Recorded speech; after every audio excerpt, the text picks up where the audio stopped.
Tengo el honor de presentar a las tres compañeras que el día de hoy nos van a compartir su conocimiento y anterior a eso me presento yo también, Ana Gabriel Zúñiga Ponte, un saludo desde Costa Rica, desde San José. Yo soy gerente de desarrollo en el área de derechos cívicos en la era digital para América Latina de la organización IBUS y he también tenido el enorme honor de compartir con ellas tres en diferentes momentos y procesos que hemos tratado de impulsar para la región. Nos acompaña en el día de hoy Ana Sofía Ruiz. Ella es directora de operaciones de la Iniciativa Latinoamericana por los Datos Abiertos, licenciada en Psicología, máster en Desarrollo Sostenible. Ha trabajado en proyectos de desarrollo en Latinoamérica en materia de transparencia, rendición de cuentas, libertad de expresión, además de ejercer activismo e investigación con enfoque de derechos humanos y equidad de género. Bienvenida, Ana.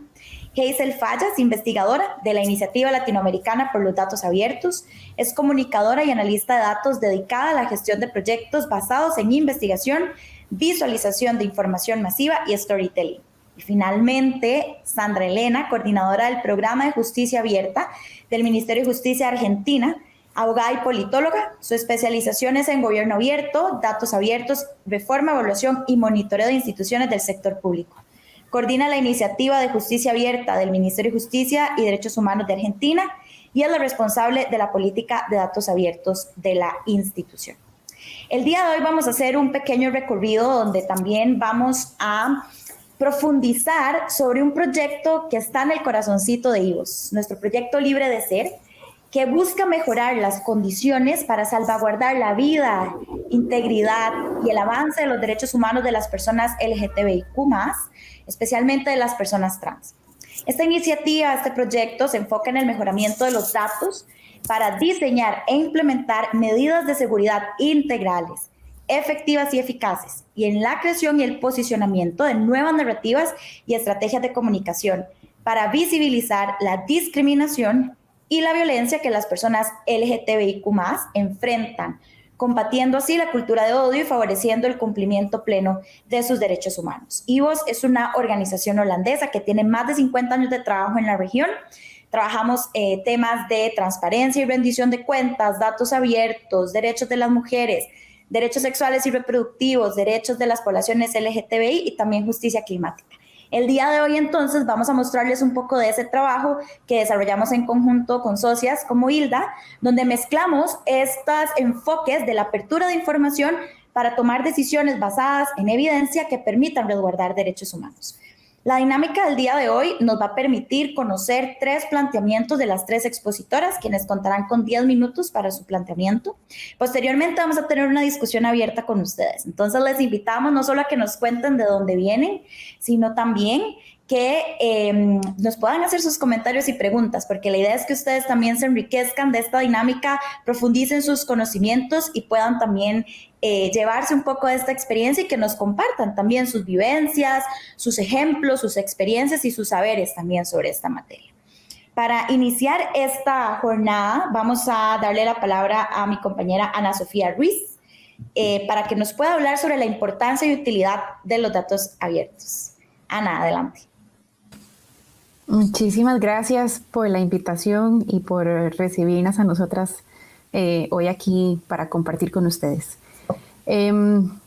Nosotras tenemos una presentación que queremos compartir y como Hazel y yo venimos las dos de Hilda, pues es una sola presentación. Y lo que queremos contarles es, primero que todo, sobre Hilda, de dónde venimos y de dónde estamos. Hilda es una organización internacional diversa e inclusiva que contribuye a generar y usar evidencia para la solución de los problemas más relevantes de América Latina en base al uso ético de los datos. Y para eso nosotras nos ubicamos en Latinoamérica y nosotras vemos al mundo desde Latinoamérica y desde pues eso, donde estamos ubicados. Hilda está en Costa Rica, pero también en Uruguay, en Argentina, en México, y tenemos personas que colaboran con nosotros en toda América Latina y nos gusta poder impregnar estas visiones con la diversidad y la riqueza de la región. Yo les voy a contar un poquito sobre datos abiertos y lo primero que les quiero comentar es esta visualización que es como de las primeras visualizaciones de las que hay registro. En 1854 un médico que se llama John Snow empezó a ver que en su comunidad o en su barrio había un brote de cólera y estaba recibiendo a muchas personas enfermas de cólera. Entonces él agarró este mapa y empezó a ubicar dónde vivían estas personas para darse cuenta que el contagio de ese brote de cólera era por una bomba de agua que estaba cerca donde vemos el mayor agrupamiento de puntitos. Esto, pues para darnos un poco una idea del valor de los datos y de los datos cuando los podemos contextualizar y ubicar con una problemática. Los datos abiertos, hemos estado hablando de esto desde hace un poco más de 10 años y tenemos la Carta Internacional de Datos Abiertos que nos dice cuáles son algunos de los principios. Entonces, por ejemplo, tenemos que los datos abiertos están abiertos por defecto. Eso quiere decir que el Estado tiene que justificar cuáles son los datos que están cerrados y por qué, si son por razones de seguridad o si es por protección de datos personales, que tienen que ser oportunos y exhaustivos. Eso quiere decir que tienen que estar en su formato original, sin modificaciones idealmente, y que no sean PDFs, por ejemplo. Que sean accesibles y utilizables, que puedan ser legibles por una máquina, por una computadora, y que entonces eso haga que sean posibles de ser analizados, y ojalá de licencia abierta. Comparables e interoperables se refiere a que pues necesitamos también tener estándares de datos y por lo cual estoy pues comentando todo esto porque es la base de lo que les vamos a contar después de esto, de cuáles son esos datos que deben estar estandarizados y por qué es importante que estén estandarizados, para que sean posibles comparables no solamente entre un país o entre instituciones, sino también a nivel internacional. Que se usen para mejorar la gobernanza y la participación ciudadana, porque la intención de que los datos estén abiertos pues es para que mejoren los servicios, para que mejore la rendición de cuentas y la transparencia.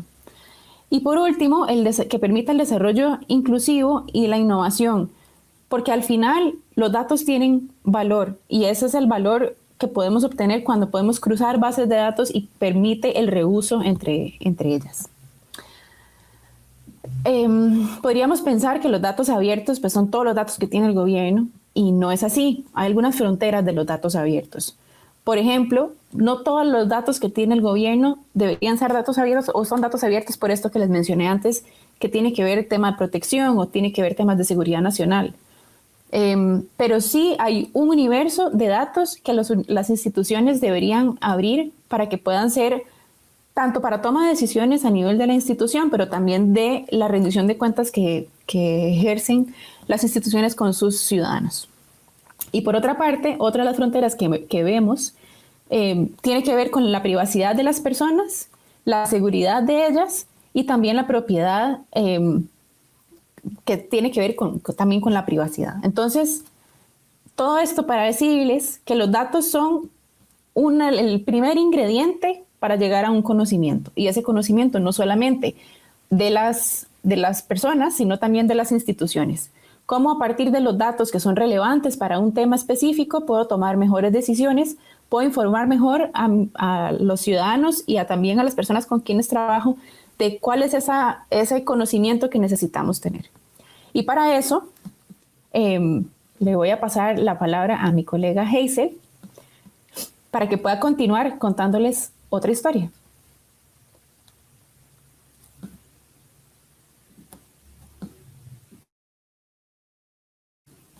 Estás en silencio.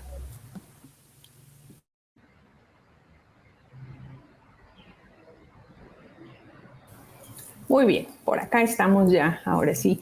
Les decía que muchísimas gracias por permitirnos compartir en este espacio y en esta tarde acá con ustedes. Vamos a ver, yo voy a hacer un mega resumen.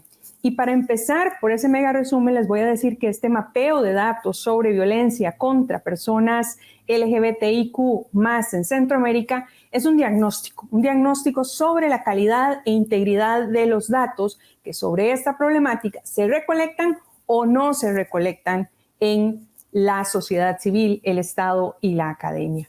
Si yo tuviera que resumir con una sola palabra los principales resultados de este mapeo, sin duda utilizaría esta: invisibles. Invisibles comprendiéndola desde dos acepciones. La primera encontramos en este mapeo que hay personas invisibles porque hay países donde las personas LGBTIQ+ rehúyen a exponer sus datos por miedo a que les pasen cosas, por decir cuál es su orientación sexual, su identidad de género o su expresión de género. Y cuando digo cosas, hablo de un amplio espectro de distintos tipos de violencia. Entonces, en el mapeo nos encontramos que ese hueco, ese faltante de datos se debe a situaciones como esta. Por ejemplo, esta mujer lesbiana dice que tiene miedo a decir que lo es y que mejor no denuncia nada y se queda callada. En el fondo, lo que hay es una desconfianza en el Poder Judicial. Otro argumento, bueno, ¿para qué me piden en el Estado mi orientación sexual o mi identidad de género? ¿Para qué la quieren compilar en un registro estatal? Y acá vienen dudas principalmente sobre el manejo ético e íntegro que el Estado debe garantizar sobre la confidencialidad de esos datos. Entonces, en este primer escenario estamos frente a personas que rehúyen a ser vistas por miedo al Estado y a la sociedad. Tenemos un segundo escenario de personas invisibles. Invisibles porque hay países donde es mínima la estadística recolectada y con ella es imposible determinar la magnitud de la discriminación por orientación sexual e identidad de género. También invisible porque hay países que, aunque recolectan datos, tienen instituciones resistentes a identificar a las personas trans por su identidad de género. Y entonces nos encontramos también casos como este, donde las distintas organizaciones que entrevistamos nos dicen que hay mujeres a las que insisten por preguntarles por su sexo biológico. Hay bases de datos donde las identifican, por ejemplo, como hombres vestidos con ropa de mujer, o bases de datos donde en lugar de anotar mujer trans, anotan hombre gay. Entonces, estos son los distintos escenarios que estamos viendo. En este caso, invisibles por omisión del Estado o por discriminación de funcionarios dentro del propio Estado. Entonces, estamos acá frente a un círculo vicioso de invisibilizarse de la estadística, lo cual se convierte en un muro gigante para poder crear políticas públicas sobre evidencia. Pese a estas limitaciones, quienes en Centroamérica están recolectando datos sobre violencia y discriminación contra las personas LGBTIQ+. Esta filmina resume los participantes del mapeo, 40 en total. Contactamos a muchos más, pero estos fueron los que finalmente accedieron. Y vemos que la mayoría de ellos son organizaciones de la sociedad civil. ¿Por qué el rol protagónico de las organizaciones de la sociedad civil? Nos preguntábamos en el mapeo. Principalmente por lo que ya vimos anteriormente, hay desconfianza en las instituciones y en específico en el Poder Judicial. Entonces, esto hace que las organizaciones de la sociedad civil recojan un poco de esa confianza fundamentalmente lo que hacen es presionar y evidenciar la limitada respuesta del Estado para recolectar datos sobre las problemáticas, la violencia contra las personas LGBTIQ+. ¿Qué tipo de datos se están recopilando tanto en la sociedad civil como en el Estado y la academia? Fundamentalmente, encontramos que las pocas estadísticas recolectadas se enfocan primordialmente en la violencia física y en su peor resultado, los asesinatos motivados por odio y por prejuicio. ¿Eso qué significa? En la vida diaria de las personas LGBTIQ+, bueno, acá lo ejemplificamos con esta pequeña historia. Enfocarse en recolectar datos de asesinatos motivados por odio o prejuicio evidencia la consecuencia más nefasta de invisibilizar histórica y metódicamente de las estadísticas oficiales a las personas LGBTIQ+. Esto colateralmente trae un daño. Es que desde ese silencio se institucionaliza la discriminación y la violencia hacia quienes retan esas normas de heteronormatividad y cisnormatividad. Entonces, sigamos con el mapeo. Les decía que fundamentalmente se concentra en distintos tipos de violencia. Orbitando alrededor de estas distintas variables de violencia que les comentaba anteriormente, hay al menos otras 80 variables estadísticas que en su totalidad están recopilando estas 40 entidades que entrevistamos. ¿Cuáles son las más comunes de encontrar en el Estado? Las más recurrentes, por ejemplo, son el sexo biológico, la orientación sexual, la identidad de género, la edad, la fecha del hecho y el delito asociado al hecho. Veamos ahora cómo eso cambia cuando examinamos cuáles son las variables que con mayor frecuencia recoge la sociedad civil. Vemos que la sociedad civil fundamentalmente se enfoca en la identidad de género, en la edad, en el nombre completo, en la orientación sexual, en el lugar del hecho y en el sexo al nacer. Y cuando vemos referencias en ambas filminas a la identidad de género, a la orientación sexual o en algunos casos a las expresiones de género, pensaríamos, qué bien, todo está perfecto. Pero si examinamos la calidad del dato, lo que significa ese dato para sociedad civil y para el Estado, nos damos cuenta de que hay errores conceptuales en la forma en que se está entendiendo qué es identidad de género y qué es orientación sexual, por ejemplo. Entonces lo vemos por acá. En algunas de las estadísticas que examinamos, por ejemplo, se confunde identidad de género con orientación sexual. Entonces vemos que bajo la etiqueta de identidad de género están gay, lesbiana y bisexual.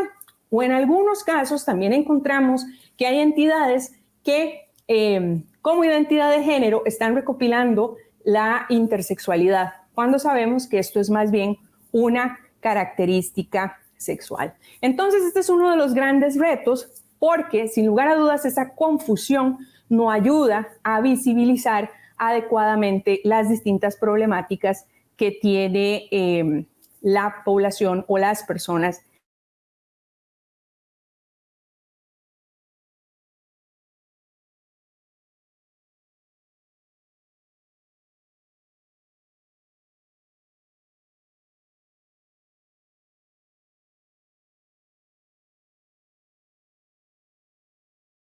LGBTI. Cada Ana con esas características. No se permiten descargar y aquí, una vez más, hay distintos bemoles entre sociedad civil y el Estado. Por ejemplo, desde la sociedad civil se argumenta que el miedo a la reacción al Estado, el miedo al gobierno del turno, el miedo a qué le va a pasar a las personas que trabajan en esa organización si revelan esos datos. En cuanto al Estado, es habitual que argumenten que no abren los datos porque consideran que estos son datos más de uso interno que público. Entonces suelen vertirlos en informes que tienen un limitado rango de acción. El problema que tenemos, y ya para cerrar, es que si los datos no se visibilizan, entonces la violencia no cuenta, no existe. Y si no existe, no se atiende. Y si no se atiende, no hay capacitación, no hay combate ni erradicación. Cierro con el punto con el que he iniciado esta presentación. La importancia de este mapeo es que abre un camino para avanzar a partir del examen crítico de los datos. El examen crítico de esa poca o nula estadística que hoy en día se está recolectando en nuestra región. Ojalá que en un futuro mapeo, más bien, en lugar de hablar de invisibles, podamos hablar de personas respetadas sin necesidad de ser invisibles por omisión del Estado o por miedo al Estado y a la sociedad. Para quienes quieran tener el detalle del informe completo y consultar todos los números, todos los datos y las secciones más allá de este mega resumen, acá en la sección de comentarios les voy a anotar en este momento el URL para que lo descarguen. Muchísimas gracias. Gracias, Ana. Gracias, Hazel, por este repaso que nos pone sobre la mesa lo importante que son los datos, entendiendo para qué funcionan y lo doloroso de lo que está pasando en la realidad para las poblaciones LGTBIQ. Y deseando además que así como no somos invisibles en la realidad, dejemos de ser invisibles para el Estado. y que realmente se tomen las acciones necesarias. Gracias por ese recorrido también que pone sobre la mesa cuál es la situación de estas poblaciones en Centroamérica, donde además lo que no se dice no existe, y si no hay data fiable, data que está ahí disponible para todas nosotras, muy posiblemente no se van a poder tomar las mejores decisiones para resguardarnos.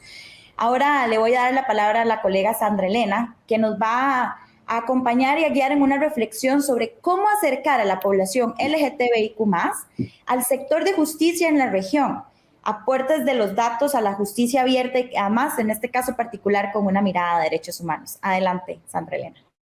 Bueno, muchas gracias. Buenas tardes a todas las personas que están escuchando en la sala.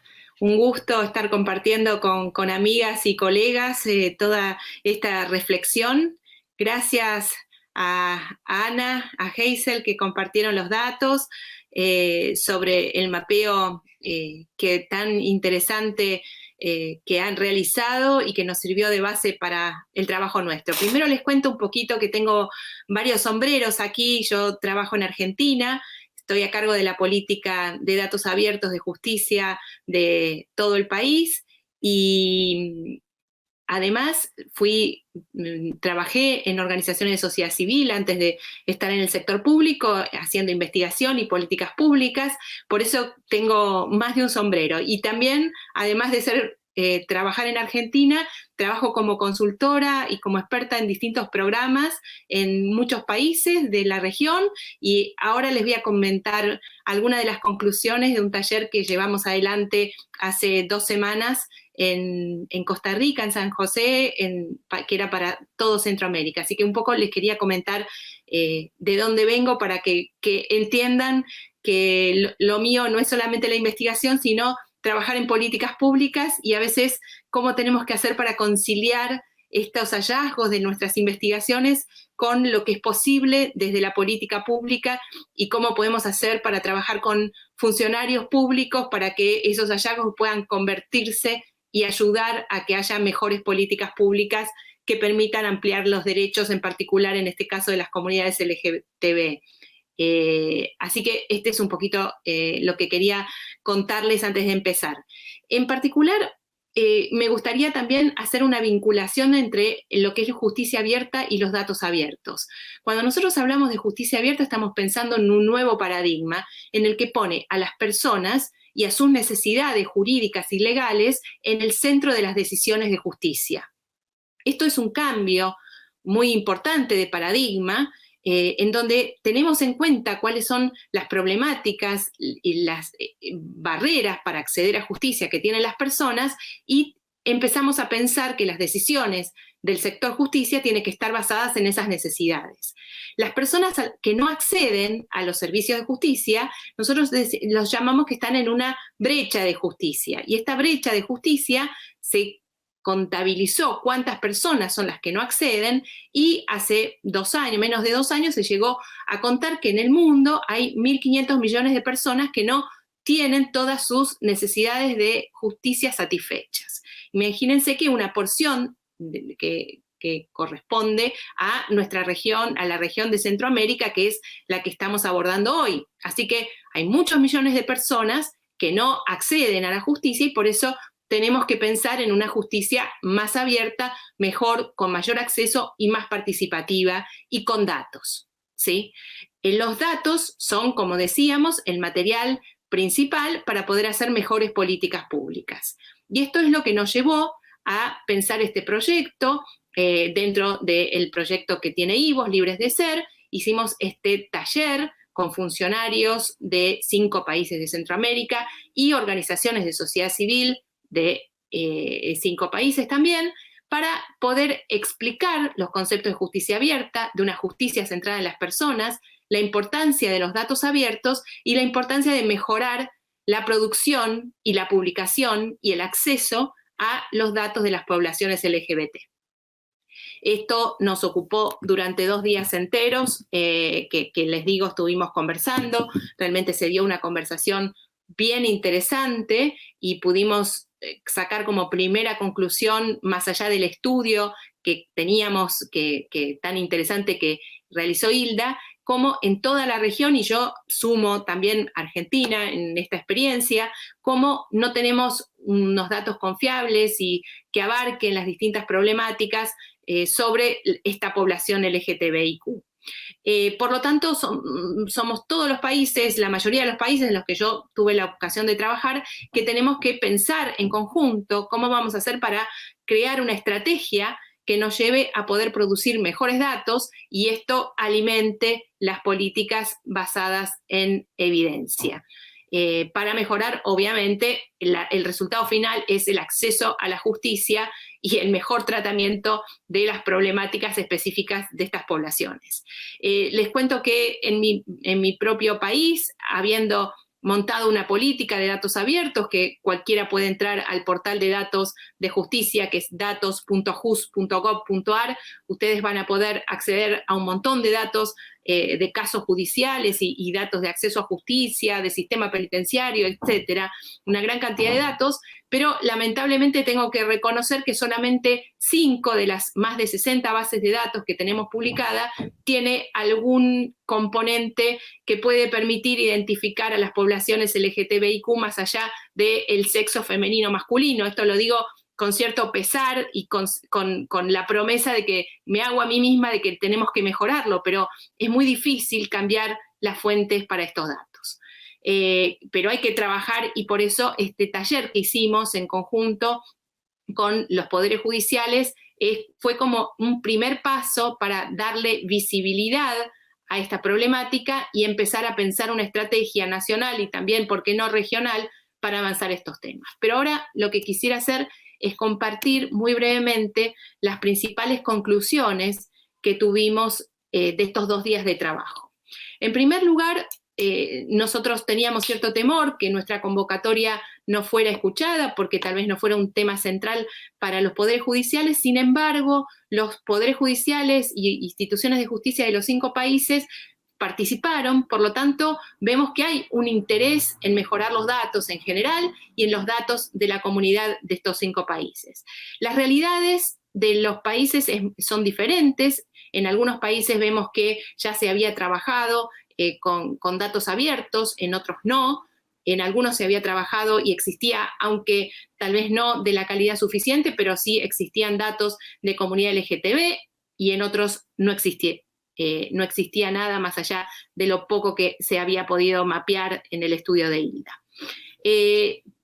Si hablamos en justicia abierta en general y en tema de datos abiertos en general, también había poco conocimiento. Algunos países bastante más avanzados que sí tienen políticas de justicia abierta y de datos abiertos y otros en los que directamente las personas que habían participado no habían escuchado hablar de estos conceptos. Entonces, también ahí vemos una gran disparidad entre los distintos países. Algunos funcionarios que sí habían manifestado conocer sobre el concepto de datos abiertos, luego cuando hicimos la presentación un poco más detallada de la que hizo Ana hoy por el escaso tiempo que tenemos, ellos mismos se dieron cuenta que sus conocimientos acerca de datos abiertos era limitado o era hasta en algunos casos decían, no, nosotros pensábamos que era así, pero en realidad nos falta todavía para tener mejores datos y que sean abiertos completamente. Así que eso también fue un hallazgo, ¿no? Esta concepción o inexistente o equivocada acerca de qué son los datos abiertos. Pero sí hubo un cierto consenso, al menos de las personas que participaron, en la importancia de avanzar en esta agenda, tal vez con algunos matices, por supuesto, pero hubo un consenso en la necesidad de tener más justicia abierta, mejores datos abiertos y mejores datos para la comunidad LGBT que pudieran alimentar unas políticas con evidencia y no con intuiciones. Por otro lado, las organizaciones de la sociedad civil que participaron, esto fue un gran acierto de cómo se estuvo conformado estos talleres, porque para muchos funcionarios públicos y del sector justicia, incorporar a las personas con sus caras, con sus historias, es visibilizarlos. Muchas veces los funcionarios tienen datos aunque estén incompletos, tienen algunos datos, pero no tienen caras que vinculen a esos datos con personas concretas y con sus problemáticas. Entonces, el haber utilizado mecanismos que nosotros llamamos de co-creación, ¿no? De participación, de trabajo conjunto entre el sector público y la sociedad civil, creo que fue un acierto, y los funcionarios también no solo comprendieron intelectualmente la importancia de tener mejores datos, sino también se pudo crear cierta empatía para entender que hay personas atrás de esos datos y por qué es importante poder tener mejores políticas que brinden un mayor acceso a la justicia para estas personas.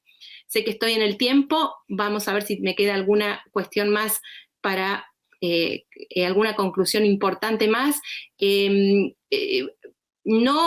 Este cierto consenso y esta vocación por avanzar de las personas que estuvieron aquí presentes no quiere decir que linealmente vayamos a ver en un futuro una estrategia coordinada, sistemática para tener mejores datos y para abrir datos, en particular de la comunidad LGBT, sino que nos indican un camino para seguir, ¿no? Esto es un camino largo, hace falta mucha más sensibilización. Como recomendación, yo proponía, cuando me tocó hacer una suerte de informe final con conclusiones y recomendaciones de los talleres, es trabajar con la sensibilización a nivel de cada uno de los países, continuar los trabajos con los funcionarios judiciales que participaron en los talleres y los que no participaron, que usar a estas personas que estuvieron presentes como voceros para llevar estas ideas a sus países, pero continuar con la sensibilización en los países, y si se pudiera a partir de distintas foros regionales, por ejemplo, la Red Internacional de Justicia Abierta, de la cual yo soy miembro y muchos de los que estaban presentes también forman parte, empujar estas estrategias para mejorar la calidad de los datos, para producir mejores datos y para adoptar una política de datos abiertos que sea más uniforme, que tenga estándares, que nos diga cuáles son las categorías que tenemos que incluir y que haya un diálogo entre los funcionarios, entre las organizaciones de personas trans, de gays, de lesbianas, de la comunidad LGTB en general, y también de las organizaciones más de estilo académico que trabajan estos temas. Entonces yo diría que el diálogo, la sensibilización y los estudios más técnicos sobre las recomendaciones son lo que nos va a llevar a que podamos tener esta misma reunión dentro de un año y decir, bueno, hemos avanzado y tenemos más y mejores datos que nos pueden ayudar a poner caras, a hacer visibles estas situaciones que hoy las llamamos como invisibles. Así que yo termino acá y quedo abierta para si hay algunas preguntas o comentarios que podamos hacer a continuación. Muchas gracias. Muchísimas gracias, Sandra, y de nuevo gracias Ana, Hazel y a las tres por esta complementariedad de lo que pudimos acompañar y generar desde el proyecto Libre de Ser, desde las diferentes esferas de impacto, incidencia, análisis y trabajo. Los próximos 20 minutos los queremos dedicar a un intercambio con ustedes también. Las personas que nos acompañan, que vemos absolutamente de todos los países de la región, les mandamos un gran saludo. Y lo que queremos es que puedan permitirse hacerle preguntas a las panelistas, que también puedan plantear sus comentarios y algunas provocaciones que yo quiero dejar por acá. ¿Cuáles fueron para las panelistas además? ¿Cuáles fueron sus principales aprendizajes del proceso de creación del mapeo de datos? La recolección, la participación de instancias estatales y sociedad civil, partiendo también del hecho de que ha sido muy difícil que las organizaciones de sociedad civil, que son activistas y defensores de los derechos de las poblaciones LGTBIQ, confíen en la data oficial de los estados, ¿verdad? ¿Qué tanta veracidad tiene? ¿Qué tan actualizada y completa está esa información? ¿Cómo podemos acompañar estos procesos, cómo podemos lograr estos encuentros y profundizar también en esas posibilidades, como decía Sandra, imaginándonos en un año, pensando en un futuro muy cercano, a propósito de que a Ana le encantan los futuros y los análisis desde esa mirada, pensando en los futuros, tanto los próximos como los que nos quedan un ratito más, ¿qué podemos hacer desde la experiencia de ustedes? ¿Qué es eso?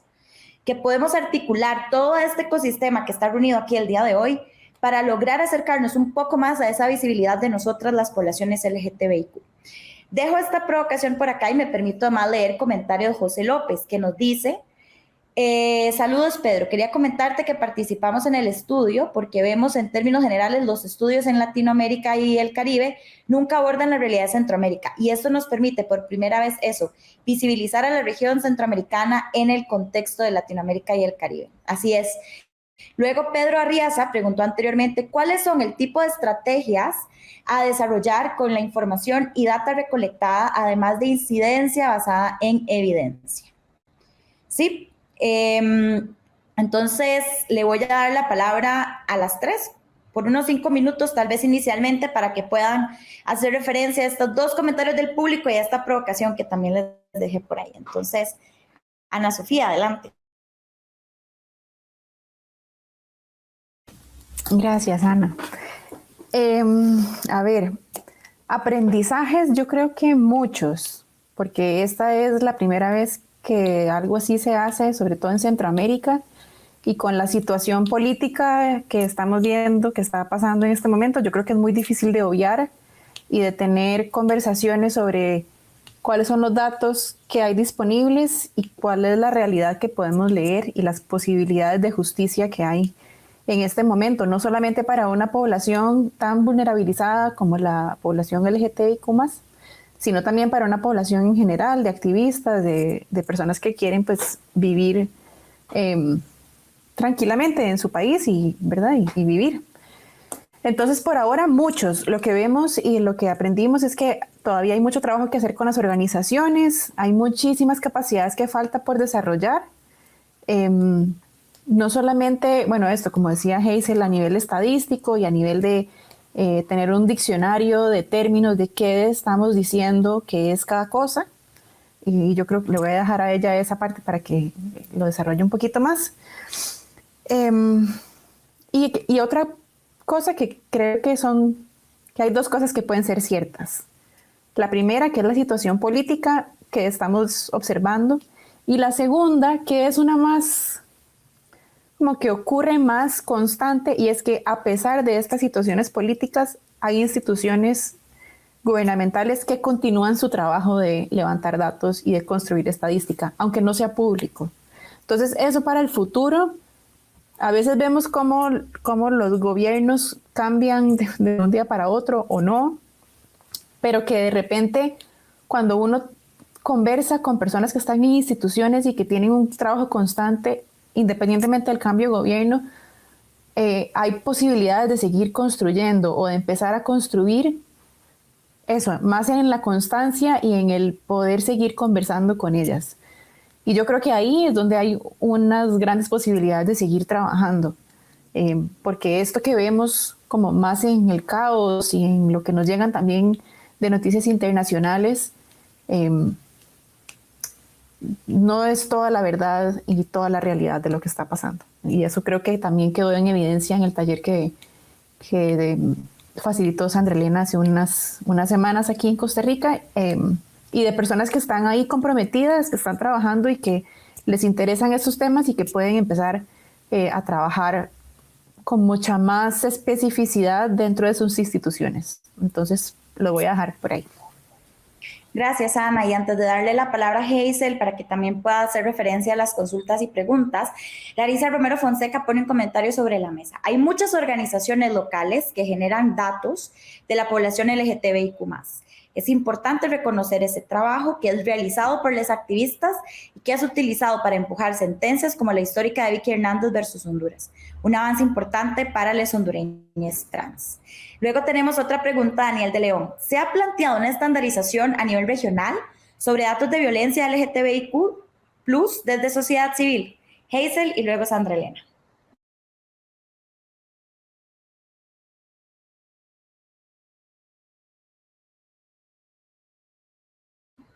Creo que Hazel se congeló por un momento, entonces Sandra, vamos con vos.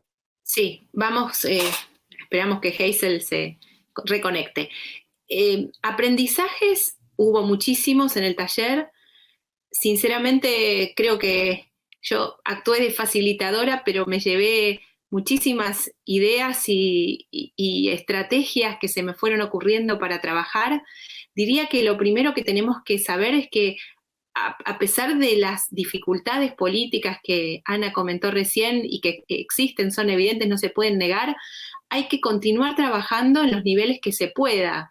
Tal vez en algunos países en los niveles más técnicos, porque las personas técnicas no suelen cambiar, y ya cuando se empieza a explicar qué es justicia abierta, qué son datos abiertos, cuáles son las categorías de datos que necesitamos, esas personas luego continúan y captarlos como para la causa de los datos abiertos es súper importante. Entonces, no desanimarnos por la situación política, que ya sabemos, en Latinoamérica somos así, ¿no? Tenemos estas cuestiones cíclicas, pero seguir trabajando. Después aprender que los cambios en el sector justicia se dan no en forma inmediata, no vamos a esperar tener resultados inmediatos porque eso nos puede llevar a desanimarnos, pero sí hay que ser consistentes y hay que trabajar y hay que continuar con la tarea. Por otro lado, diría la sensibilización. Es muy, muy importante continuar haciendo que la gente le interesen estos temas, los entienda y sobre todo que entiendan por qué sirve, que no es solamente para cumplir con algún estándar o para reportar en alguna obligación legal que tenemos, sino que en esto va la vida de las personas que están involucradas, ¿no? Comprender por qué es importante. Y después hay una pregunta sobre estandarización que quería detenerme unos segundos para contestar, y es que la estandarización en materia de datos es un déficit en toda la región, pero no solamente la de datos de las poblaciones LGBTIQ, sino de datos en general es un déficit. Y con un grupo de personas que somos miembros del grupo de datos abiertos de RIJA, de la Red Internacional de Justicia Abierta, estamos trabajando para crear estándares de datos abiertos de justicia, porque bueno, tenemos el Open Data Charter que nos dice cómo tienen que ser los datos abiertos, pero ¿cuáles son los datos de justicia y cómo se tienen que abrir los datos de justicia? Pensemos que tenemos cuestiones de privacidad que tal vez no hay en otro tipo de datos y cuestiones, bueno, un sinnúmero de cuestiones que no podemos ahora por el escaso tiempo abordar, pero hace falta crear una estandarización en materia de datos de justicia. Estamos trabajando desde la RIJA en esto y luego del taller yo me llevé como anotado para tarea para el hogar, incorporar dentro de este trabajo con estándares cuáles serían las categorías ideales para los datos de la comunidad LGBTIQ.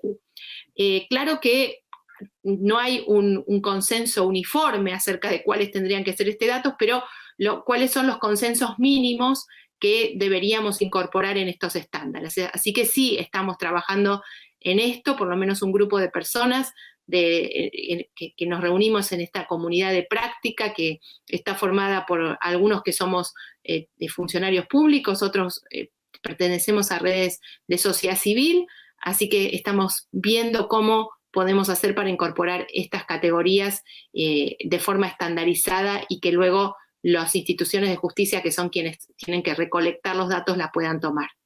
Así que estamos aprendiendo, es un proceso que recién iniciamos, pero creo que estamos aprendiendo y lo importante es continuar y cada vez que seamos más los que estamos trabajando en estos temas.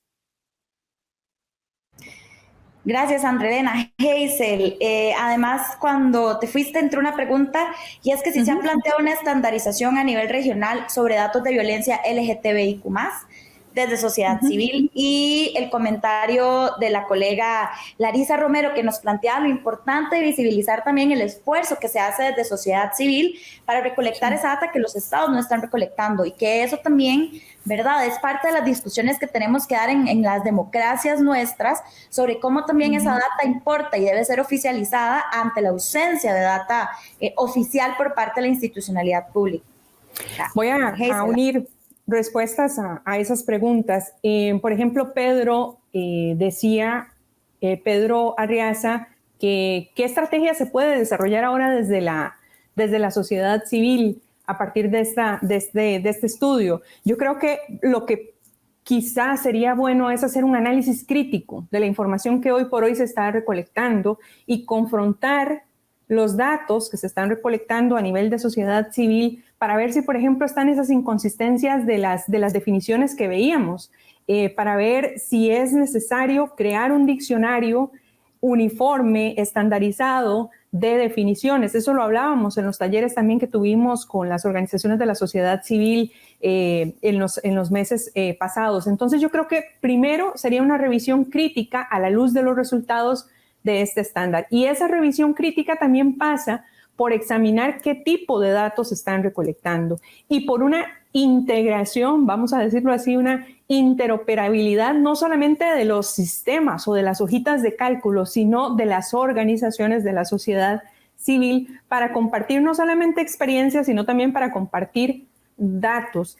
Una recomendación que hacíamos es que, por ejemplo, se pueden someter estos datos a procesos de anonimización, por ejemplo, que no expongan evidentemente a las víctimas que están confiando, pero que sí, por ejemplo, permitan a nivel centroamericano hacer una creación, digamos, de evidencia más sólida, más fundamentada y que no solamente sirva para hacer esfuerzos de incidencia más articulados entre sí.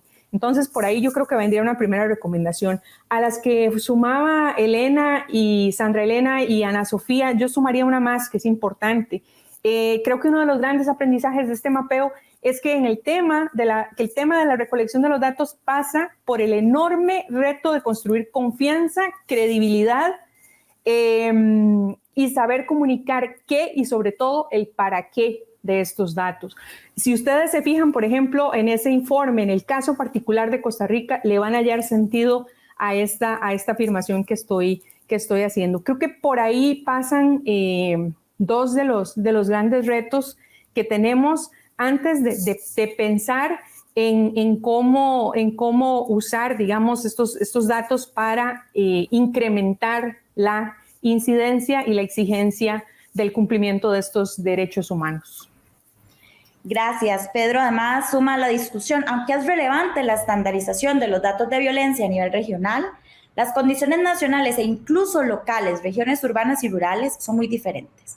Es sumamente relevante el considerar contextualizar los diferentes instrumentos, a pesar que se comparten riesgos en la región o dentro del mismo país, las condiciones en diferentes sectores de un mismo país pueden variar muchísimo, absolutamente. Absolutamente, y eso es parte también del poder de la data que nos permite desagregar por región, incluso cuando lo llevamos más allá, alertas de dónde están esos focos donde la violencia es mucho más compleja, mucho más presente, mucho más constante, donde hay más casos, y eso nos permite comprender mejor los fenómenos y actuar y generar las acciones necesarias para el resguardo integral de nosotras, las poblaciones LGTBIQ+. Les agradecemos muchísimo por el espacio. Sandra, Hazel, Ana, gracias.